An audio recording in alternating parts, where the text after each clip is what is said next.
बाबा माझ्याशी आणि माझ्या बाळाशी असं कसं वागू शकतात? नरसिंह किल्लेदार मुख्यमंत्र्यांविरुद्ध कट रचताय. आमदार खरेदी करत सुटले साहेब. दिसेल त्याच्या तोंडामध्ये पैसे कोंबून तोंड बंद करू पाहतायत. काहीही असलं तरी या घराची मालकीण आहे मी.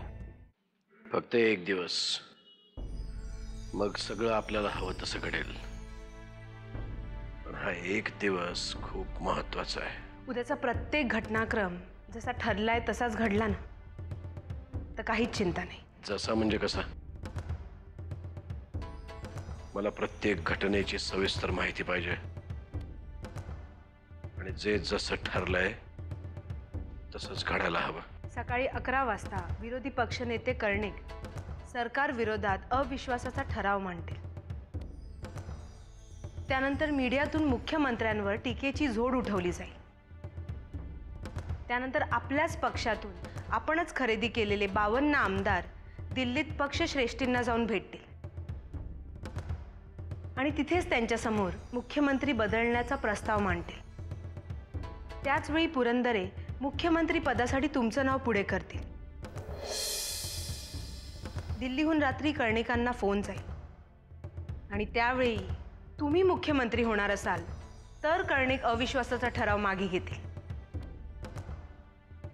आणि जर उद्याच पक्षश्रेष्ठींनी मुख्यमंत्र्यांचा राजीनामा मागितला तर परवा दुपारपर्यंत आपण दिल्लीत असू. That's it.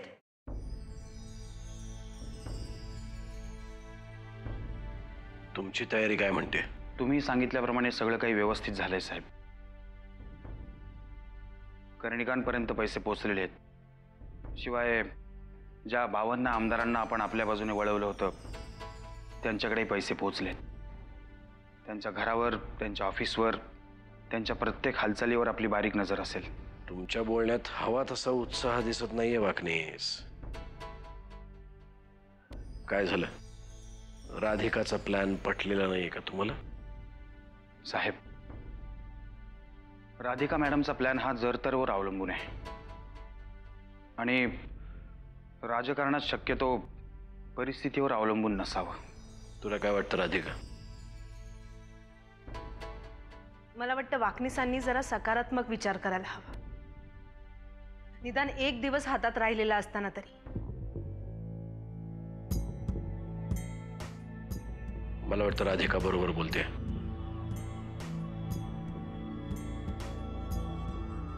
वाकणीस, जोमानं तयारीला लागा.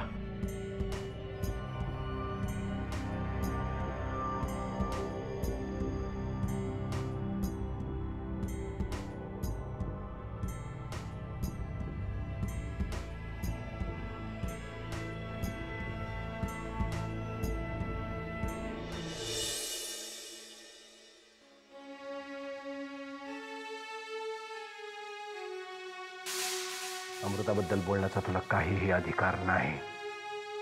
जर मला तिच्याबद्दल बोलण्याचा अधिकार नसेल तर तुम्हाला तिच्याबद्दल काहीही करण्याचा अधिकार नाही. म्हणजे मी तुम्हाला अमृताच्या बाळाबरोबर काही चुकीचं नाही करू देणार. तुमचं सगळं बोलणं ऐकलंय मी. त्यामुळे तुम्हाला मी असं नाही वागू देणार ज्यामुळे अमृताच्या बाळाला धोका पोचेल. डोकं ठिकाणावर आहे का तुझं? अमृताचं आयुष्य उद्ध्वस्त केलंस, आता तिच्या बाळाच्या मागे लागलीस. मी काय म्हणते तुम्हाला चांगलंच कळतंय, पण तुम्ही असे का वागताय हे मला कळत नाही. बस बस झाले तुझे फुकटचे सल्ले. हा माझ्या घरातला प्रश्न आहे, त्यामुळे तू ढवळाढवळ करण्याची काही गरज नाही. अमृता, काय झालं अमृताला? अहो, चालता चालता चक्कर येऊन पडली ती अचानक. तिला इकडे आणलं मी. घरातली बाकीची माणसं कुठे आहेत? आत्याबाई कुठे आहे? आत्याबाई आणि माझी आई गण्याला घेऊन देवळामध्ये गेल्या. तुझ्या घरच्यांना काही उद्योग नाहीत का? आत्ताच जायचं होतं त्यांना बाहेर. उगीच माझ्या घरच्यांना बोलू नका. आत्याबाई स्वतः त्यांना घेऊन गेले. मला तर वाटतं तूच काहीतरी केलं असशील अमृताला. अहो, बाजूला हो. तिचा बाप अजून जिवंत आहे. बाजूला हो. तुम्ही तिचे वडील आहात, परमेश्वर नाही. आणि निदान यावेळी तरी तुमचा अहंकार थोडा बाजूला ठेवा आणि जमलं तर आत्याबाईंना किंवा डॉक्टरांना फोन करा. माझ्या मुलीसाठी तू जे काही केलंस त्याबद्दल मी आभारी आहे तुझा.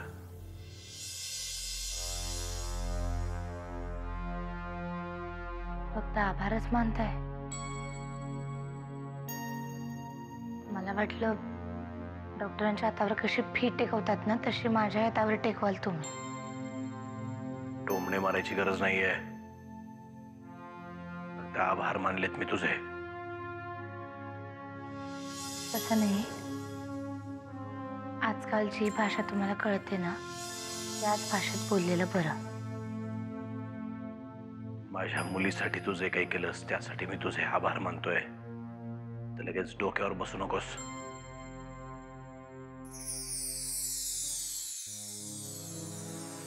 अजूनही तुम्हाला तुमच्या मुलीबद्दल सहानुभूती वाटते हे ऐकून बरं वाटलं. माझं हे बदललेलं रूप फक्त तुझ्यासाठी आहे. म्हणजे अमृताला आणि तिच्या बाळाला आता कोणापासूनही धोका नाही असं समजून ना मी. खूप आनंद झाला असेल नाही तुला? मला आनंद झालाच आहे, कारण आज माझ्यामुळे एका निष्पाप बाळाचा जीव वाचलाय. त्याचा वाचलाय ग, पण आता तुला माझ्यापासून कोण वाचवेल? खरं सांगू का, मला तुमची अजिबात भीती वाटत नाही. उलट आता मला तुमची दया येते.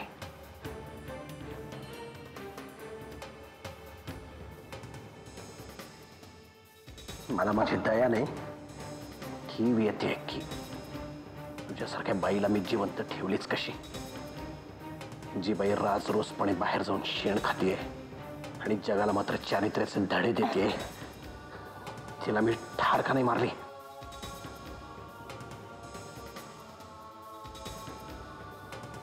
कारण तुम्हाला माहिती आहे मी निर्दोष आहे आणि निष्कलंक आहे. लाज नाही वाटत तुला चारित्र्याच्या गप्पा मारताना? माहित नाही कुठल्या खानदानातून आलीस, पण माझ्या नशिबी का आलीस? मी ज्या खानदानातून आली आहे ना, त्या खानदानामध्ये माझ्यावर माणसांना जपण्याचे संस्कार करण्यात आले, खून करण्याचे नाही. आणि चारित्र्याच्या गोष्टी तुम्ही नका करूत. बस, चालती हो इथून. नाही जाणार, कारण हे माझ्या नवऱ्याचं घर आहे आणि या घरातून बाहेर काढण्याचा अधिकार माझ्या नवऱ्याला सुद्धा नाहीये. आणि एवढंच असेल ना तर घ्या जीव माझा. खरं तर तीच इच्छा आहे माझी. मग हात का नाही धजावत आहेत? का इथेही तुम्हाला परशुदादांचीच मदत घ्यायची आहे? बस बस कर आता. चालती हो इथून. आणि पुन्हा माझ्या आणि माझ्या मुलीच्या मध्ये आलीस तर याद राख. हेच मला तुम्हाला सुद्धा सांगायचं आहे. पुन्हा जर तुम्ही अमृता आणि तिच्या बाळाच्या मध्ये आलात तर माझ्या एवढं वाईट कोणी नसेल.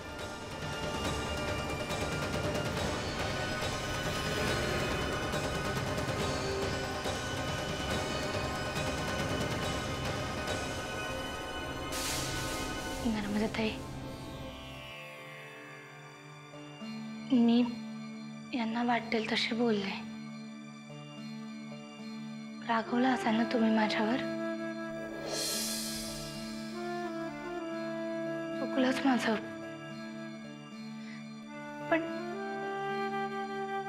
पण मला सांगा, हे तरी असं का वागताय? त्यांना असं बोलल्यापासून मला झोप नाही लागली, सारखं रडायला येत होतं. त्यांना का कळत नाहीये या सगळ्यामध्ये अमृताच्या बाळाचा काय दोष? मान्य आर्यन वाईट होता, पण त्यात बाळाची काय चूक? आणि ते बाळ अमृताचं आहे म्हणजे त्याच्यामध्ये तुमचा सुद्धा अंश असणारच ना. हे त्यांना का नाही कळत आहे? मी हात सोडते तुमच्या समोर. यांना सुबुद्धी द्या. काय ग ताई, काय करतेस? बोलत होतीस ना यांच्याशी? तुला काय करायचंय? तुझं काय काम आहे इकडे? मला काही नाही करायचंय.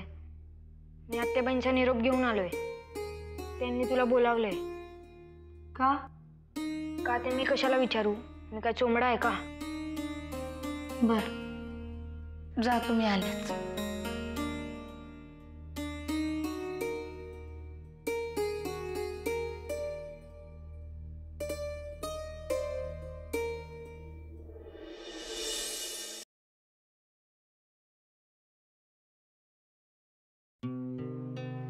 अरे वा, तू आणलास चहा?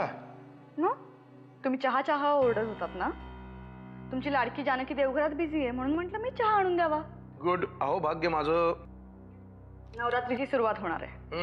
त्यामुळे आता 9 दिवस धांदल उडेल. का धांदल का उडेल? मग काय, 9 दिवस पूजा अर्चा, आत्याबाईंचे उपवास. काय नवरात्रीचे 9 दिवस म्हणजे धाकाचं वातावरण असतं घरात. तुला असं म्हणायचं की हे 9 दिवस तू धाकात असतेस? तसं असेल ना अहिल्या, तर मी त्या देवीकडे खरंच प्रार्थना करीन, वर्षभर नवरात्र चालू राहू देत. उगाच काहीही बोलू नका. मला फक्त एवढंच म्हणायचंय की देवीपेक्षा घरातल्यांची नखरेच जास्त असतात. ती देवी शांत बसून सगळं बघत असेल. तुला सांगू का अहिल्या, तुला जेवढा ह्या सगळ्याचा त्रास होतो ना, तेवढा काही देवीला होत नसणार. तू नको काळजी करूस. मग काय, फार आनंद होत असेल का? उगाच खोटी भक्ती करायची,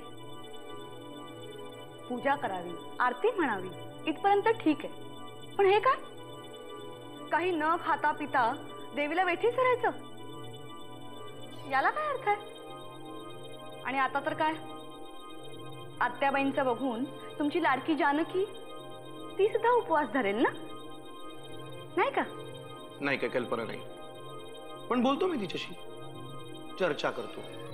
का एखादा परिसंवाद घडवून आणूया घरातल्या घरात. हा, म्हणजे मग ठरवता येईल ना कोणी कोणी उपवास करायचे आणि मुळात का करायचे. काहीही करा, परिसंवाद भरवा, पत्रकार परिषद बोलवा, पण मला या सगळ्यात ऍड करू नका. माझा या सगळ्या गोष्टींवर अजिबात विश्वास नाही. कोणाला उपवास धरायचेच असतील ना तर खुशाल धरावे, पण मी हे सगळं करणार नाही. माझं ठरलंय. अहिल्या, हे म्हणजे कसं आहे माहितीये का, एखाद्या गाढवानी गाणाऱ्यांच्या मैफिलीत जायचं आणि तिथे जोरजोरात ओरडून सांगायचं, प्लीज मला गायचा आग्रह करू नका, मला गायचा आग्रह करू नका. तसं काहीतरी करते. हे बघ, तुला कोणी उपवास करायला सांगत नाही. हा, तुझ्याकडनं ती मुळात अपेक्षाच नाहीये. हो का? चहा प्या, थंड व्हायचा.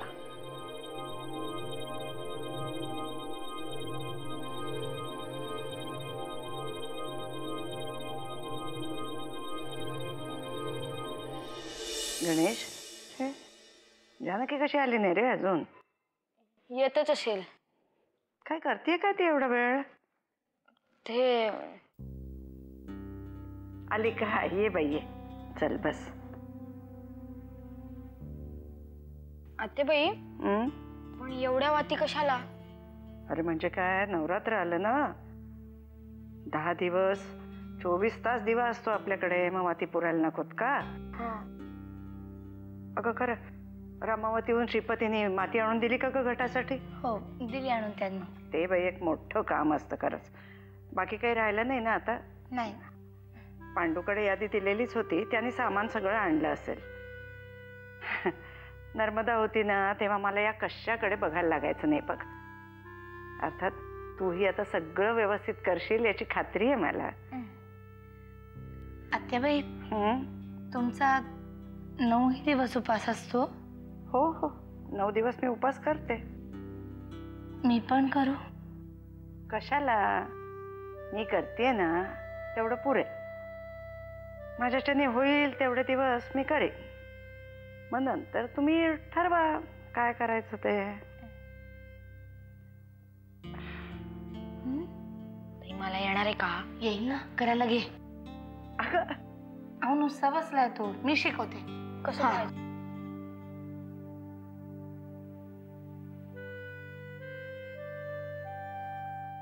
घे ना, घे नीट ओबर का हा आणि भरभर.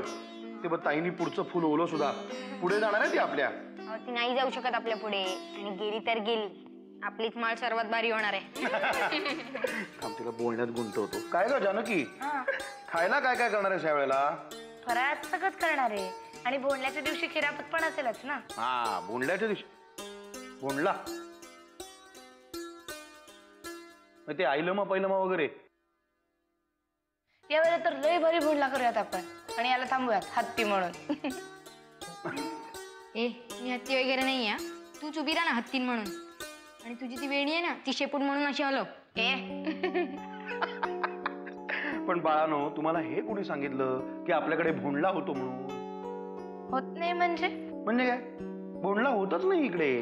अगं ते बायका बायकांचा खेळ आहे तो. आता कोण खेळणार आहे आपल्याकडे? पण मग नवरात्रीमध्ये तर 12-12 वाजेपर्यंत जागायचं असतं ना.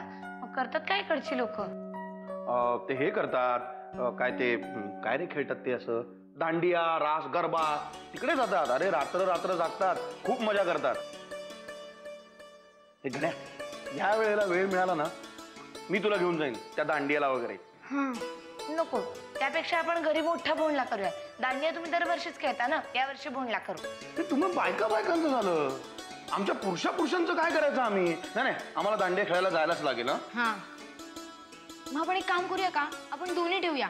म्हणजे काय होईल की आपल्याला दांडिया पण खेळायला मिळेल आणि खिरापतीचा प्रसाद पण खायला मिळेल ना. अरे हे बेस्ट झालं. असंच करूया. अमृताला कळेल ना तेव्हा जाम आनंद होईल तिला. अमृता दरवर्षी खेळायला जाते ते दांडिया वगैरे, अगदी न चुकता. लहानपणी तर इतका दांडिया खेळायची, इतकी नाचायची आणि बरोबर आम्हालाही नाचवायची. ती सांगेल तोपर्यंत दमून जायचो आम्ही. पण मजा यायची तेव्हा.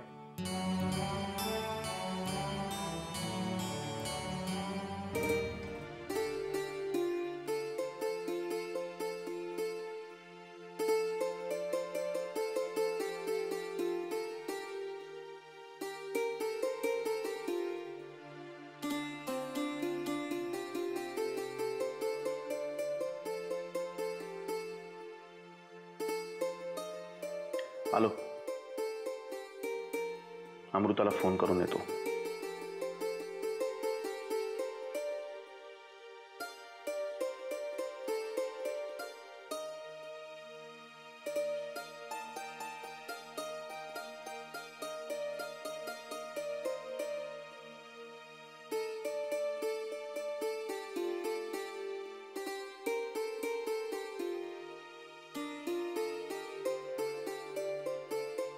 तुझा काहीतरी गैरसमज होतोय राधिका. माझा काही गैरसमज होत नाही. ज्यावेळी वाकनीस तुम्हाला त्यांचा राजीनामा देत होते तेव्हा तुम्ही घ्यायला हवा होता. राधिका, वाकनीस हा माझा अत्यंत जुना आणि विश्वासू सहकारी आहे.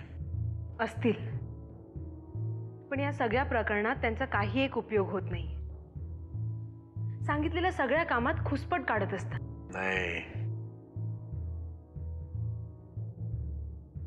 ती खुसपट नसतात राधिका. इतक्या वर्षांच्या अनुभवातून आलेल्या शंका असतात त्या. पण त्या शंकांमुळे नेगेटिव्ह एनर्जी तयार होते, त्याचं काय? चांगल्या कामात खो नको. यांना काही काम सांगितलं की यांचा नचा पाडा सुरू. कसं आहे माहिती का राधिका, मुळात ही राजकीय खेळी तुला सुचलेली आहे. त्यामुळे साहजिकच त्याचं सगळं श्रेय तुला जाणार. इतके वर्ष काम केल्यानंतर कदाचित त्यांना थोडासा मत्सर वाटत असेल. पण नरसिंहराव, मी सगळं सांभाळू शकते ना? नाही राधिका, राजकारणातलं सगळं काही तू एकटी नाही सांभाळू शकत. त्यासाठी वाकनीस लागणारच. म्हणजे एखादी बिल्डिंग बांधायची असेल तर आर्किटेक्ट नकाशा ऑफिसमध्ये बसून बनवतो, पण ऍक्च्युअल लोकेशनवरती सिमेंट आणि वाळूच्या ढिगाऱ्यांमध्ये उभं राहून जे मजूर बिल्डिंग उभी करतात त्यांच्यावरती लक्ष ठेवण्यासाठी एखादा मुकादमच लागतो. आणि वाकनीस हा असा मुकादम आहे की ज्याच्या हाताखाली भले भले सुद्धा निमूटपणे कामं करतात. पण मुकादमाने जर हलगर्जीपणा केला तर ती बिल्डिंग कोसळू शकते. एवढंच म्हणायचं मला.